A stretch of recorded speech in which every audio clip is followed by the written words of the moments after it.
વધારાનો સંગ્રહ કરી શક્યા છે.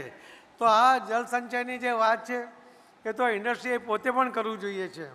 આપણે જાણીએ છીએ કે આપણે લગભગ 83% પાણી એ આપણે એગ્રીકલ્ચરમાં વાપરીએ છીએ, 14% પાણી આપણે કોમ્યુનિટીમાં વાપરીએ છીએ અને ફક્ત 2.5% પાણી આપણે ઇન્ડસ્ટ્રીમાં વાપરીએ છીએ. પરંતુ ઇન્ડસ્ટ્રી જ્યાં હોય છે ત્યાં વધારે પાણી વાપરે છે અને પોતાની જરૂરિયાત માટે એ ઘણીવાર જમીનમાંથી પાણી ઉલેચે છે. એના કારણે ખૂબ મોટી ભયંકર જે પરિણામો પણ સર્જાતા હોય છે. ત્યારે મારે સૌ ઇન્ડસ્ટ્રીયલિસ્ટને પણ અહીંયા કહેવું છે કે આપ સૌ પણ જમીનમાંથી પાણી ઉછળવાને ઉલેચવાને બદલે સરફેસ વોટર જ મેળવવાનો પ્રયત્ન કરો. સુરત શહેર તો એક સારું ઉદાહરણ છે કે મહાનગરપાલિકા સુરત દ્વારા લગભગ ટર્સરી ટ્રીટેડ વોટર વેચીને આજે લગભગ 300-350 કરોડ રૂપિયા એ કમાણી કરે છે અને હજુ પણ વધુ કરવા માટેનો પ્રયત્ન કરે છે. જે ટર્સરી ટ્રીટેડ વોટર કરવામાં એમાં જે આપણે ટ્રીટમેન્ટ માટે પૈસા ખર્ચાય છે અને એને ક્યાં નાખવા, એના માટે હું ગુજરાત સરકારને માનનીય મુખ્યમંત્રીશ્રીને પણ અભિનંદન આપીશ કે ગુજરાતની અંદર આપણે જે એફ્લુએન્ટ નીકળે છે એને દરિયામાં દૂર સુધી નાખી આવવા માટે પણ ડીપ સીની યોજના એ લગભગ 5,000 કરોડની યોજના એને ફાઇનલ મિનિસ્ટર કનુભાઈ જરા આનાકાની કરતાં પણ મંજૂર કરી અને આજે એનો આકાર લઈ રહ્યો છે. પહેલો લાભ તો એમણે વાપીમાં લીધો છે, પણ સુરતને પણ જલ્દી આ લાભ મળે એના કારણે ઇન્ડસ્ટ્રીઝને ખૂબ મોટી ચિંતા દૂર થાય એના માટે પણ પ્રયત્ન કરવા છે. મને વિશ્વાસ છે કે માનનીય મુખ્યમંત્રીશ્રી એમાં જે એમણે મંજૂર તો કર્યું છે પણ વધુ ધ્યાન આપે. એક આખા દુનિયામાં સુરત શહેર એક એવું શહેર પણ છે કે જેની વિશેષતા હમણાં હર્ષભાઈએ કરી હતી, એમાં હું કેટલોક ઉમેરો કરવા માગું છું. સુરત શહેરની અંદર આવનારા 50 વર્ષમાં જે પોપ્યુલેશન વધવાનું છે અને એ પોપ્યુલેશનની સાથે લગભગ જે વોટર બેઝ ઇન્ડસ્ટ્રી આવશે એની જે પાણીની જરૂરિયાત છે એ જરૂરિયાત પૂર્ણ કરવા માટે સુરત શહેરે એના પગલાં લીધા છે અને બરાદ બનાવે છે. અમારા જ મંત્રાલયમાંથી અમે એમાં 600 કરોડ રૂપિયા મંજૂર કર્યા છે. માનનીય મુખ્યમંત્રી શ્રી ભૂપેન્દ્રભાઈ પટેલજીએ પણ એમાં 200 કરોડ રૂપિયા આપ્યા છે. સુરત પાલિકા પણ એમાં 200 કરોડ રૂપિયા આપવાની છે, પણ એ પણ એને કેન્દ્રમાંથી મળી જાય અલગ અલગ યોજનામાંથી એના પણ પ્રયત્ન ચાલી રહ્યા છે. તો આ એક પહેલું શહેર છે કે જે આવનારા 50 વર્ષ માટે એનું પાણીનું આયોજન ઇન્ડસ્ટ્રી માટે પણ અને લોકો માટે પણ કર્યું છે. સુરત શહેરની એક બીજી વિશેષતા બી આપને કહું કે સુરત મહાનગરપાલિકાનો કોર્પોરેશનનું જે બિલ્ડિંગ છે એ મહાનગરપાલિકાનું બિલ્ડિંગ એ 29 માળનું બની રહ્યું છે. લગભગ એના 2-3 મહિનાની અંદર એના 29 સ્લેબ નખાઈ જશે અને આપણે આવતા 1 મે જ્યારે આપણે મળીએ ત્યાં સુધીમાં તો એ બિલ્ડિંગ તૈયાર થઈ જાય, લોકાર્પણ થઈ જાય એ પ્રકારનું આયોજન થઈ રહ્યું છે. એની પાછળ જ બીજું 29 માળનું બિલ્ડિંગ કે જેની અંદર રાજ્ય સરકારના જે સુરતમાં તમામ ઓફિસો છે એને પણ એક જ જગ્યાએ કરીએ અને આખા દેશમાં જેની પાસે સૌથી વધુ પાર્કિંગ છે એવું સરકારી બિલ્ડિંગ એ ગુજરાતમાં સુરતમાં બની રહ્યું છે. તો આ પ્રકારની વ્યવસ્થા જે માનનીય પ્રધાનમંત્રી મોદી સાહેબની ઈચ્છા હતી કે 55 માળનું બિલ્ડિંગ બનવું જોઈએ, પરંતુ એરપોર્ટ ઓથોરિટી તરફથી મંજૂરી ના મળી એના કારણે આપણે એને 29 માળના 2 બિલ્ડિંગ કર્યા અને એ પણ ફક્ત દેશમાં નહીં પૂરી દુનિયામાં મહાનગરપાલિકાનું સૌથી ઊંચું બિલ્ડિંગ એ અહીંયા બની રહ્યું છે. તો મિત્રો આવું એક સુરત કે જે સ્વયંભૂ પોતાની તાકાત પર પણ આગળ વધવા માટે તૈયાર હોય છે. સુરત પર આવનારી આફત એ પ્લેગ હશે કે પૂર હશે ત્યારે કોઈના મદદની રાહ જોયા વગર એ પોતે જ એ ઊભું થઈ જાય છે અને દોડતું થઈ જાય છે. અને એટલા જ માટે ગુજરાતની જે વિશેષતા છે કે જે અહીં બધા મહેમાનો આવે છે એમને કહીશ કે ગુજરાતીનો વિશેષ મહત્ત્વ શું છે. વિશેષતા એની એ છે કે જો હાથ લંબાવે તો આપવા માટે લંબાવે, માંગવા માટે ક્યારેય કોઈ ગુજરાતી હાથ નથી લંબાવતો. એ ગુજરાતીઓની વિશેષતા છે અને એ સુરતની તો વિશેષતા છે. એના માટે હું સુરતીઓને પણ અને પૂરા ગુજરાતના સૌને ખૂબ ખૂબ અભિનંદન સાથે જે હમણાં આ વાઇબ્રન્ટ ગુજરાત રિજનલ કોન્ફરન્સને હું શુભેચ્છા પણ પાઠવું છું. મને વિશ્વાસ છે કે આનાથી ગુજરાતને જે પ્રગતિને એક બૂસ્ટ મળશે, એને આગળ વધવામાં ખૂબ તાકાત મળશે. આપ સૌના સહકાર બદલ અભિનંદન સાથે આભાર સાથે મારી વાતને વિરામ આપું છું. ધન્યવાદ. જય જય ગરી ગુજરાત. ભારત માતા કી. ખૂબ ખૂબ આભાર આદरणीय श्री CR पाटिल साहेब आपना प्रेरणादायी विचारों बदल. अब मैं बड़े ही सम्मान के साथ मंच पर आमंत्रित करती हूं देश के विकास को नई गति देने वाले पेट्रोलियम एवं प्राकृतिक गैस के माननीय केंद्रीय मंत्री आदरणीय श्री हरदीप सिंह पुरी जी को। आइए तालियों की गुंजारव के साथ हम उनका स्वागत करें।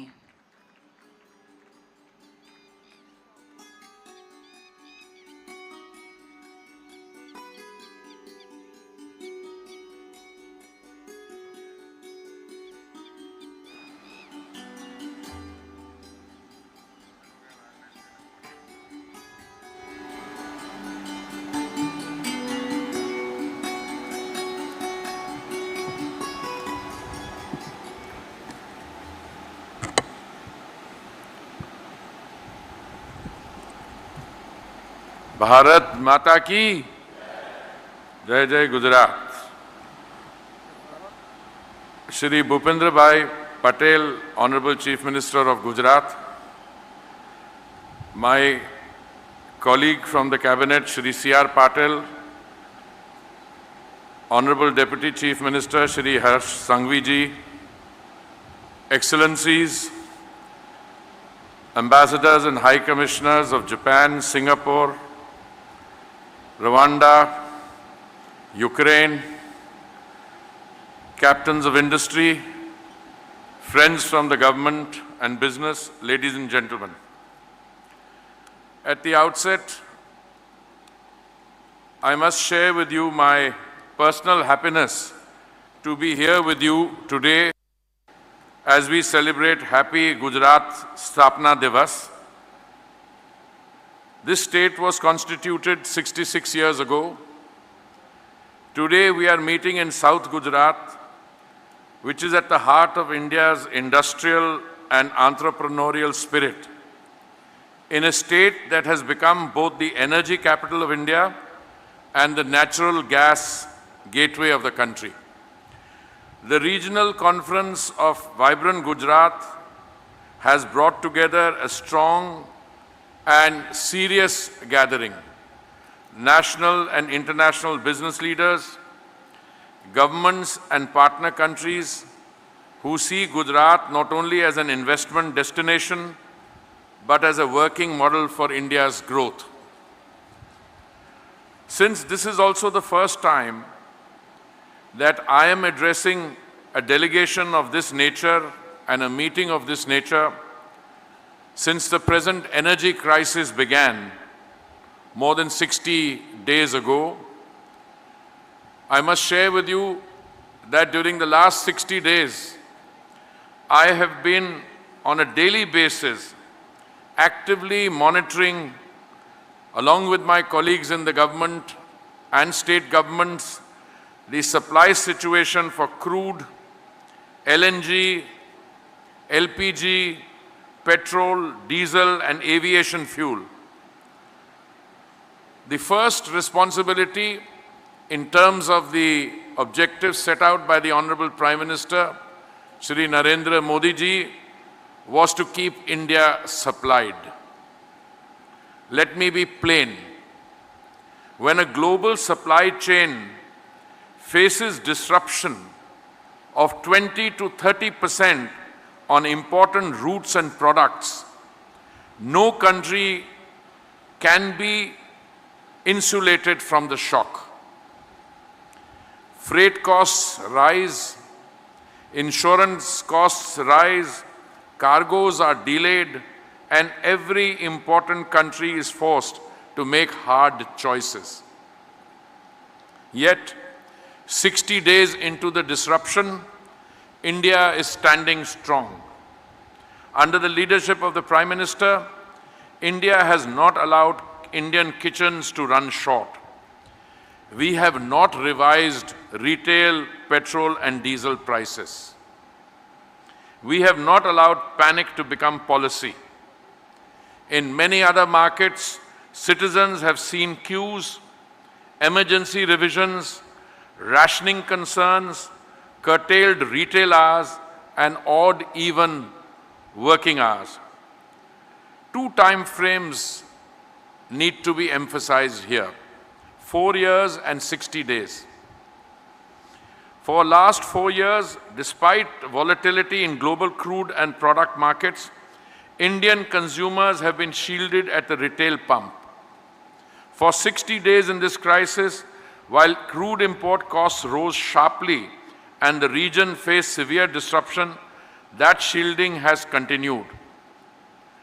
I know comparisons are odious, and I'm not in the business of pointing to what the others have done in order to prove that we have done it differently, but I think some comparisons need to be just barely cross-referenced. And I will take the period 28th February to 23rd April. Why do I take the period 28th February to 23rd April?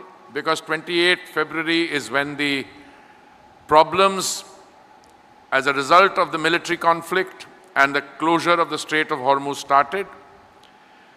During this period, there has been a zero increase in Indian energy prices at the retail point.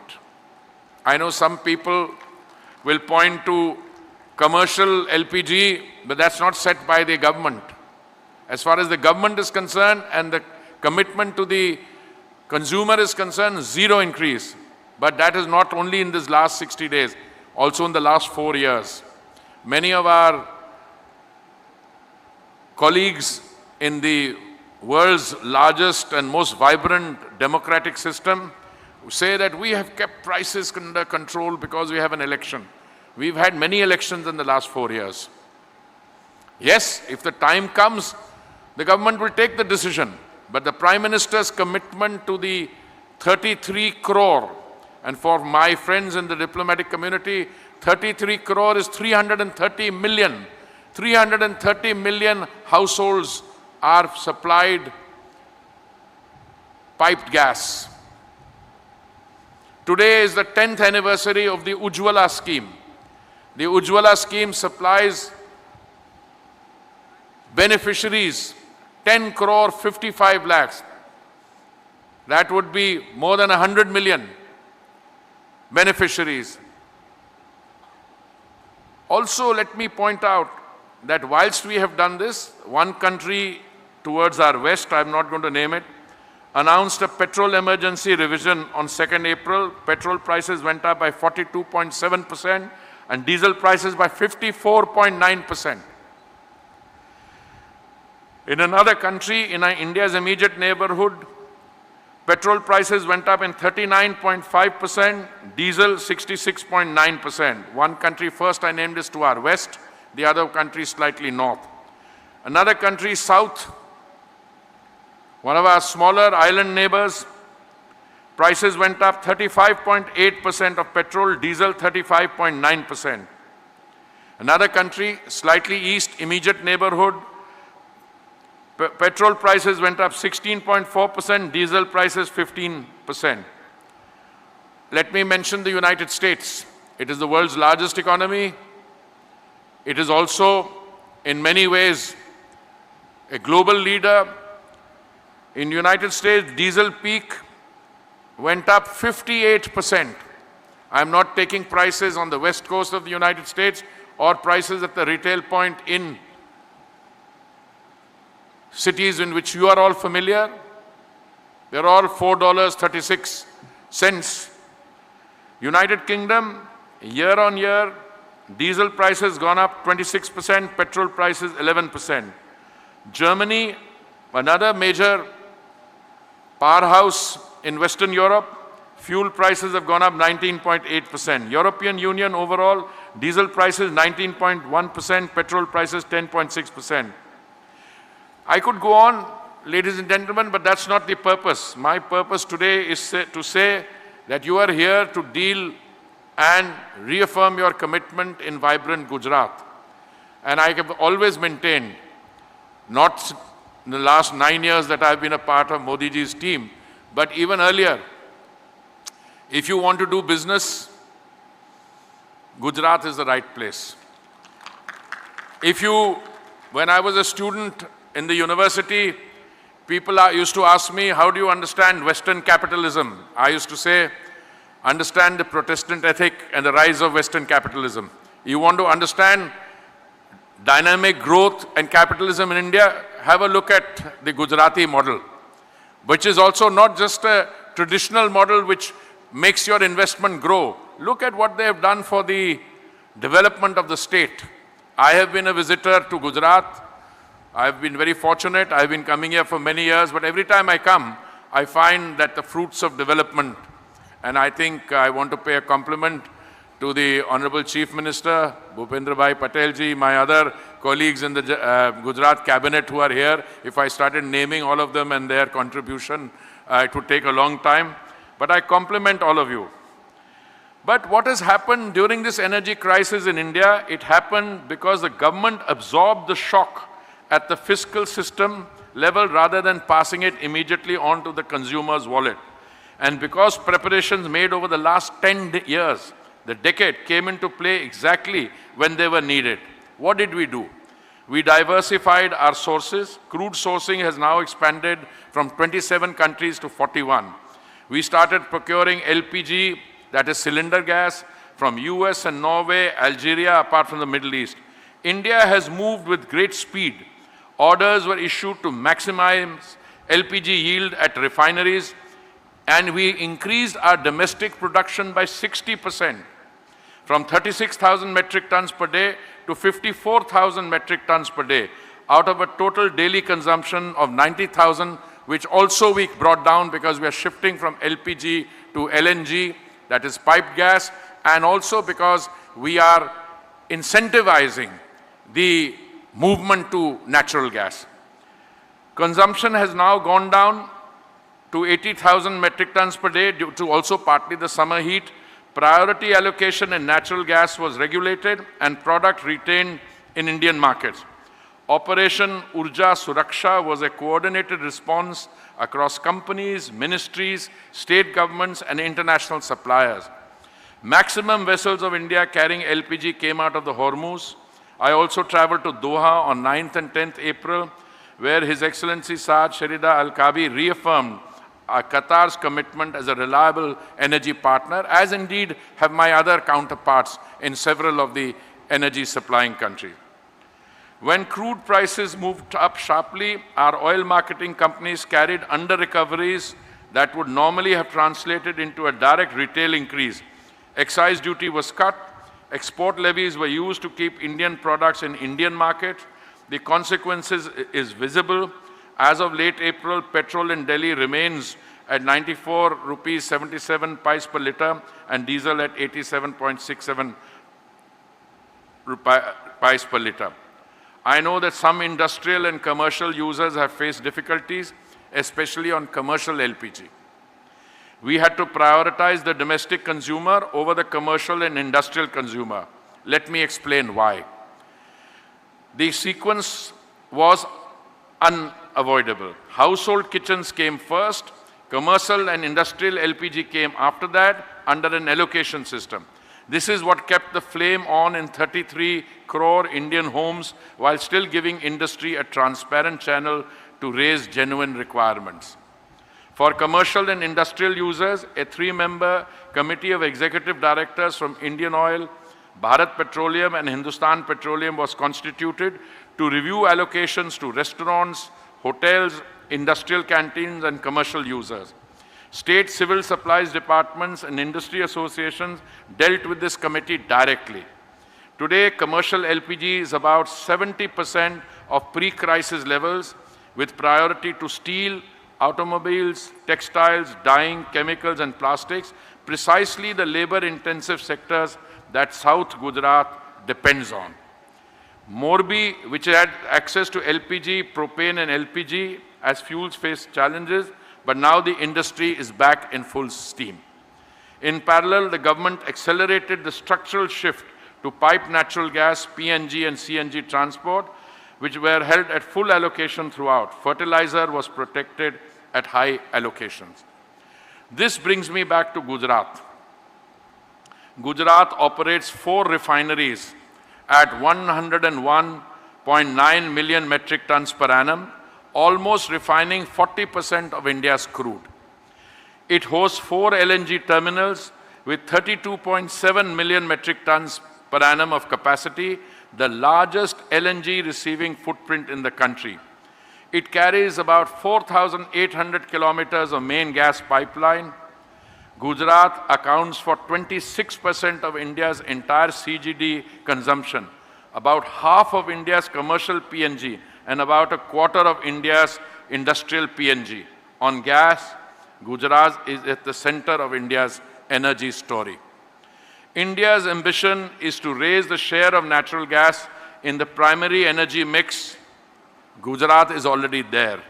The share of natural gas in Gujarat's primary energy mix is 21.6%, close to the global average of 22.7% and more than 3 times the all India figure.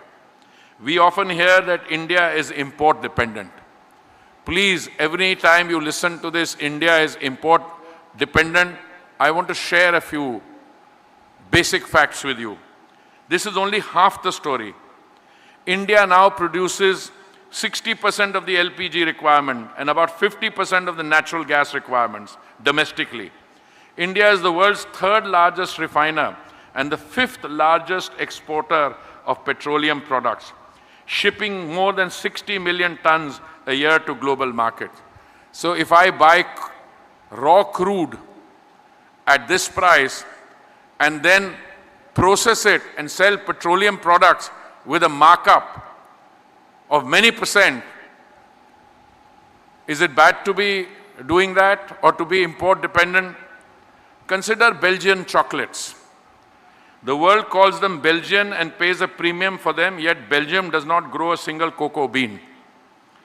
The cocoa is grown in West Africa. The sugar comes from elsewhere. Belgium is renowned because it refines, blends, and exports. India is becoming that for energy. We do not extract every molecule we use, but we increasingly add the value, refining it, transporting it, storing it, marketing it, and shipping it onwards. That midstream and downstream layer, which often receives less attention than upstream, is where much of the global energy value is now created. We imported 5 million barrels of crude, but we also exported in barrels of product. Gujarat is the principal pillar of that value chain. The world may supply a molecule, but India increasingly adds the value, and Gujarat is where much of the value is created. To the foreign investors and partner countries present here today, my message to you is clear. India's energy backbone is ready. Gujarat's industrial ecosystem is ready. The next chapter of India's value chain story will be written first in places such as South Gujarat, where energy security, enterprise, and technology meet on the ground. Jai Hind. Thank you very much. Thank you very much, Honorable Sir, for your inspiring words and for your august presence. મિત્રો, દક્ષિણ ગુજરાતના ઔદ્યોગિક ઇતિહાસમાં આજે એક નવો અધ્યાય લખાવા જઈ રહ્યો છે. ગુજરાત ઔદ્યોગિક વિકાસ નિગમ GIDC દ્વારા દક્ષિણ ગુજરાતના 5 જિલ્લાઓમાં 5,380 એકડમાં ફેલાયેલી 8 સ્માર્ટ ઇન્ડસ્ટ્રીયલ એસ્ટેટ્સના નિર્માણની જાહેરાત કરવામાં આવે છે. આ આધુનિક એસ્ટેટ્સ વલસાડમાં 1, ભરૂચમાં 3, તાપીમાં 1, સુરતમાં 2 અને નવસારીમાં 1 એમ કુલ 8 સ્થળોએ અત્યાધુનિક માળખાકીય સુવિધાઓ સાથે આકાર લેશે. આ પહેલથી હજારો રોજગારીની તકો સર્જાશે અને દક્ષિણ ગુજરાત વૈશ્વિક ઇન્વેસ્ટમેન્ટનું હબ બનશે. હું માનનીય મુખ્યમંત્રી શ્રી ભૂપેન્દ્રભાઈ પટેલ સાહેબને સાદર વિનંતી કરું છું કે તેઓ રિમોટનું બટન દબાવી આ સ્માર્ટ GIDCsના ભવ્ય નિર્માણનો પ્રારંભ કરાવે.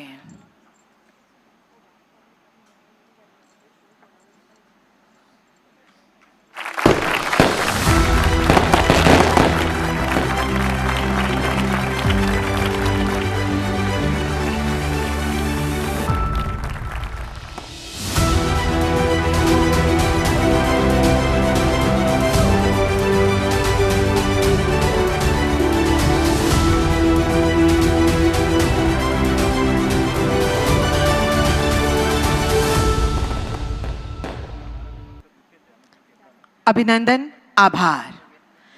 મિત્રો, જેઓના નિર્ણાયક નેતૃત્વમાં ગુજરાતનો વિકાસ એક ઉત્સવ બની ગયો છે અને જેમનું વ્યક્તિત્વ સૌમ્યતા અને સામર્થ્યનો અદ્ભુત સંગમ છે.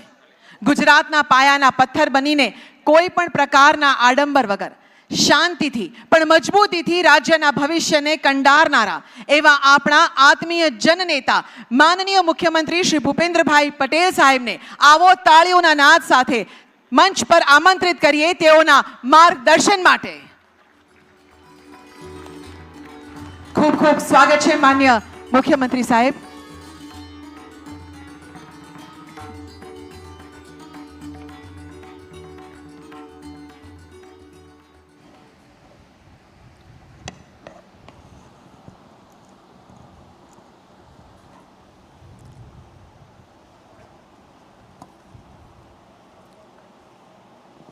વાઇબ્રન્ટ ગુજરાત રિજિયોનલ કોન્ફરન્સ દક્ષિણ ગુજરાતના ઉદ્ઘાટન કાર્યક્રમમાં આપણી સૌની સાથે ઉપસ્થિત કેન્દ્રીય મંત્રી શ્રી હરદીપસિંહ પુરીજી, શ્રી CR પાટીલજી, મારા સાથી નાયબ મુખ્યમંત્રી શ્રી હર્ષભાઈ સંઘવી, મારા સાથી સૌ મંત્રીશ્રીઓ, જાપાનના એમ્બેસેડર શ્રી કેઇચી ઓનો, યુક્રેનના એમ્બેસેડર શ્રી એલેક્ઝાન્ડર પોલિસ્ટિચક, સિંગાપોરના high commissioner Shri Simon Wong, રવાંડાના high commissioner Shrimati Jacqueline Mukangira, સેલ્સિયસના હાઈ કમિશનર હલિયોસોવા લાલવિત્યાના,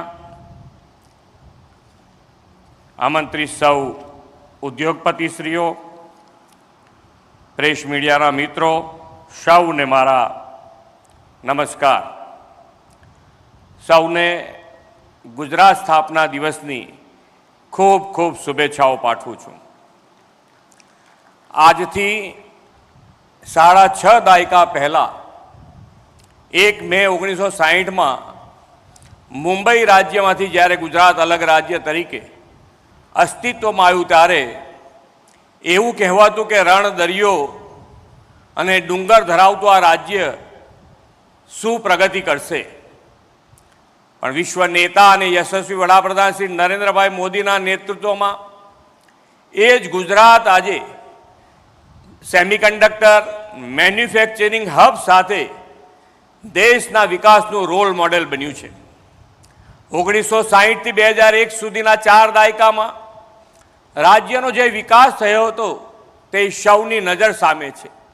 એક વિઝનરી નેતૃત્વ મળે તો કેવું ટ્રાન્સફોર્મેશન થઈ શકે તે શ્રી નરેન્દ્રભાઈએ સેવા દાયિત્વ સંભાળ્યું ત્યારથી જ આપણે જોયું છે. વીજળી, પાણી, રોડ રસ્તા જેવી બેઝિક ઇન્ફ્રાસ્ટ્રક્ચર અને દેશના સૌથી લાંબા દરિયા કિનારાની પડકારજનક સ્થિતિ હતી. આદરણીય મોદી સાહેબે સ્થિતિ બદલવાનો મક્કમ નિર્ધાર કર્યો. જ્યોતિર્ગ્રામ યોજનાથી 24 કલાક વીજળી આપી, નર્મદાના પાણી કેનાલ અને પાઇપલાઇન નેટવર્કથી છેક કચ્છ સુધી પહોંચાડ્યા, રોડ નેટવર્ક સંગીન બનાવ્યું. કચ્છનું રણ આજે પ્રવાસનનું તોરણ બન્યું છે. રાજ્યના ડુંગરો ઇકો ટુરિઝમ અને સંતુલિત વિકાસના પર્યાય બન્યા છે. ઐતિહાસિક કાળથી ગુજરાતનું વહાણવટું અને બંદરો વિશ્વ વેપારના કેન્દ્રો રહ્યા છે. એક ઐતિહાસિક ગ્રંથમાં તો એવો ઉલ્લેખ પણ છે કે 2000 વર્ષ પહેલાં મધ દરિયેથી મોટા જહાજોને પાયલોટિંગ કરીને ભરૂચ બંદરે વેપાર માટે લાવવામાં આવતા હતા. જે દરિયો એક સમયે ડ્રગ્સ, દાણચોરી અને આતંકવાદી પ્રવૃત્તિઓ માટે કુખ્યાત હતો તે દરિયા કિનારાને પોર્ટ લેડ ડેવલપમેન્ટથી સમૃદ્ધિનું પ્રવેશદ્વાર બનાવ્યું. આજે દેશના કુલ કાર્ગોના 40% કાર્ગો હેન્ડલિંગ એકલું ગુજરાત કરે છે. શ્રી મોદી સાહેબે જે લાંબા ગાળા અને સસ્ટેનેબલ ડેવલપમેન્ટનો એપ્રોચ અપનાવ્યો તેનાથી ઇન્ફ્રાસ્ટ્રક્ચર ડેવલપમેન્ટથી ઉદ્યોગની સાથે સામાજિક જીવનમાં પણ મોટો બદલાવ આવ્યો. વેપારી રાજ્ય ગુજરાતની કાયાપલટ કરવાનો આદરણીય શ્રી નરેન્દ્રભાઈએ વાઇબ્રન્ટ ગુજરાત ગ્લોબલ ઇન્વેસ્ટર સમિટની આગવી દૂરંદેશીતાથી નિર્ધાર કર્યો. જ્યારે કોઈને આવી સમિટનો વિચાર પણ નહોતો આવતો, ત્યારે ગુજરાતની ઉદ્યોગ સંભાવનાઓ વિશ્વ સમક્ષ મૂકવા તેમણે 2003માં વાઇબ્રન્ટ સમિટ શરૂ કરાવી.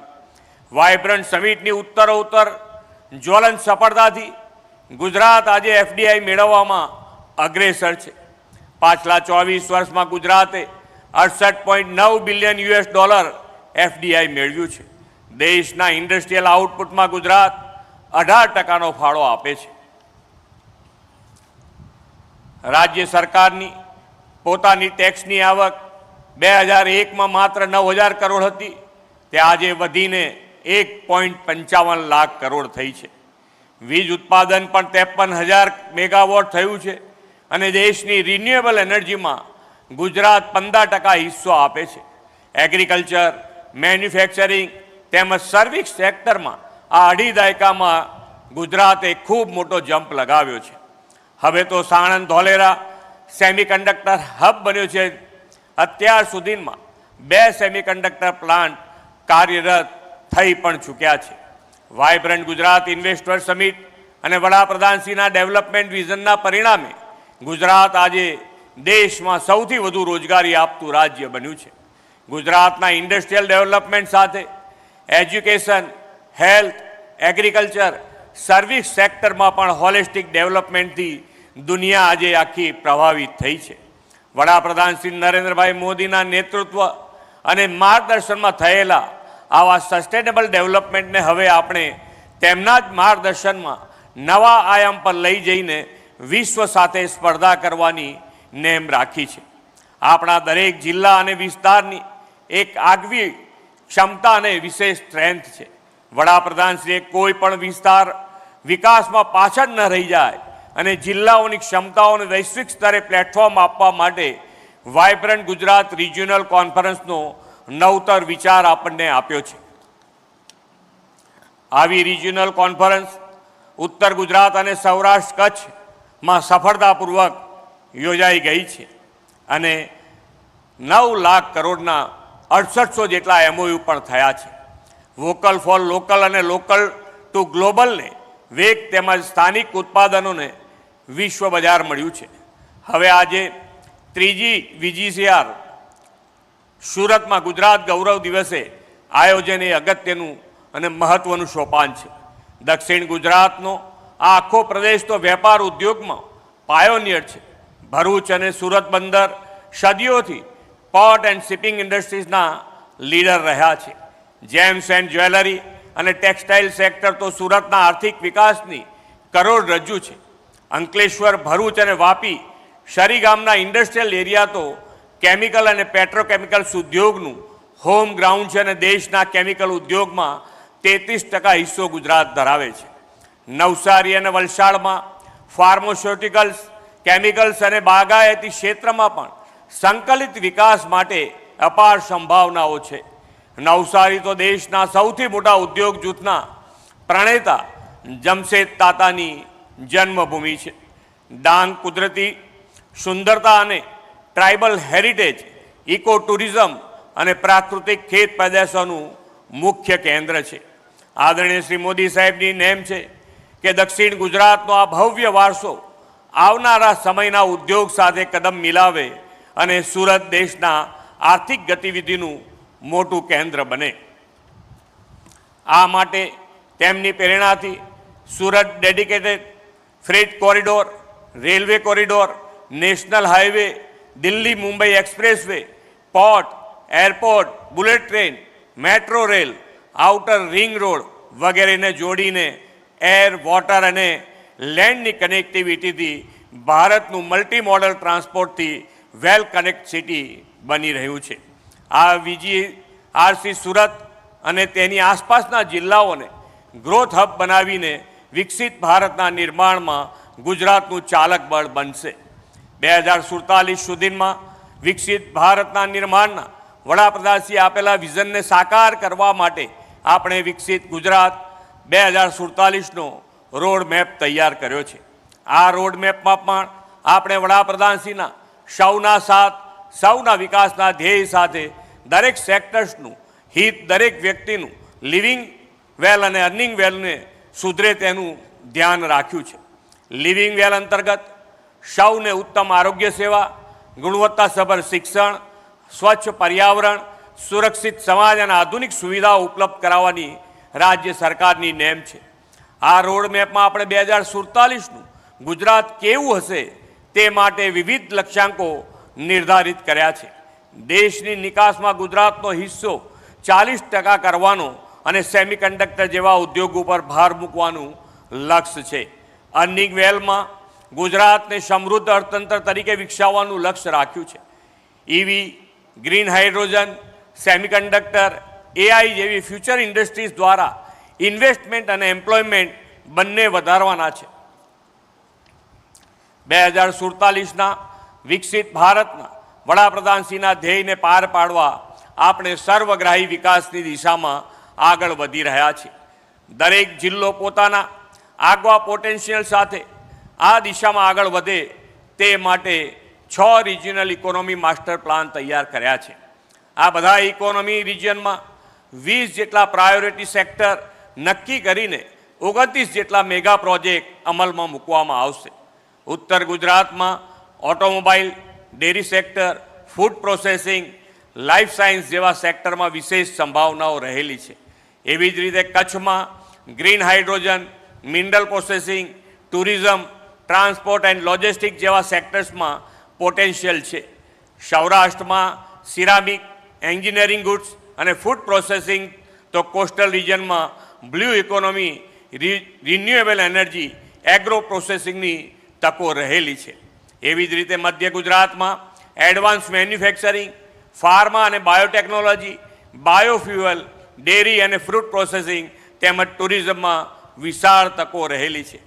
એવી જ રીતે આ સુરત ઇકોનોમી રિજનમાં કેમિકલ અને ફાર્મા, ટેક્સટાઇલ અને એપરલ તેમજ gems and jewellery, agriculture, real estate અને ટુરિઝમનું પોટેન્શિયલ રહેલું છે. સુરતમાં તો શ્રી મોદી સાહેબના માર્ગદર્શનમાં નીતિ આયોગ દ્વારા સુરતને ગ્રોથ હબ તરીકે વિકસાવવાનો ઇકોનોમી માસ્ટર પ્લાન મંજૂર પણ થઈ ગયો છે. રાજ્યના જીડીપીમાં 25% ફાળો આપતો સુરત ઇકોનોમી રિજિયન 2047 સુધીમાં 20 ગણી વૃદ્ધિ સાથે ગુજરાતના જીડીપીમાં 35%થી વધુ ફાળો આપશે એવો અંદાજ છે. ગુજરાતની આવી અવિરત વિકાસ યાત્રાને વડાપ્રધાન શ્રી નરેન્દ્રભાઈ મોદીના નેતૃત્વ અને માર્ગદર્શનમાં નવી દિશા, નવી ઉર્જાને નવો વેગ મળ્યો છે. વડાપ્રધાનશ્રીએ 2047 સુધીમાં વિકસિત અને આત્મનિર્ભર ભારત બનાવવાનું જે લક્ષ્ય રાખ્યું છે તેમાં ગુજરાત ચોક્કસ વિઝન સાથે આગળ વધી રહ્યું છે. ઇન્ક્લુઝિવ ગ્રોથની ભાવના સાથે વિકસિત ભારત માટે વિકસિત ગુજરાતનું નિર્માણ કરવું છે. આ માટે vibrant Gujarat regional conference perfect platform છે. આ વીજીઆરસીમાં સહભાગી થઈ રહેલા વેપાર ઉદ્યોગ જગતના સૌ અગ્રણીઓને મારું આમંત્રણ છે કે આવો આપણે સાથે મળીને વડાપ્રધાન શ્રી મોદી સાહેબની કલ્પનાના વિકસિત ભારત માટે વિકસિત ગુજરાતની લીડ લઈએ એ જ અપેક્ષા સાથે વિરમું છું. ભારત માતા કી જય. વંદે માતરમ. જય જય ગરવી ગુજરાત. ગુજરાતની અવિરત પ્રગતિના રોડમેપ અને આપના અમૂલ્ય માર્ગદર્શન માટે આદરણીય મુખ્યમંત્રી શ્રી સાહેબ, આપનો પણ અમે ખૂબ ખૂબ આભાર માનીએ છીએ. મિત્રો, પ્રગતિના સંકલ્પને હવે આપણે સાકાર કરવા તરફ આગળ વધી રહ્યા છીએ. દક્ષિણ ગુજરાતના ઔદ્યોગિક વિકાસને નવા શિખરો પર લઈ જવા માટે હવે વિવિધ ક્ષેત્રોના અગ્રણીઓ વચ્ચે MOU એક્સચેન્જ એટલે કે સમજૂતી કરારનું આદાન પ્રદાન થશે. Foremost May I invite Mr. Anil Bhatia, Vice President, HBA Future Energy, and Shri Ashish Wala, Joint Secretary, OSD Power, EPD for the MOU exchange.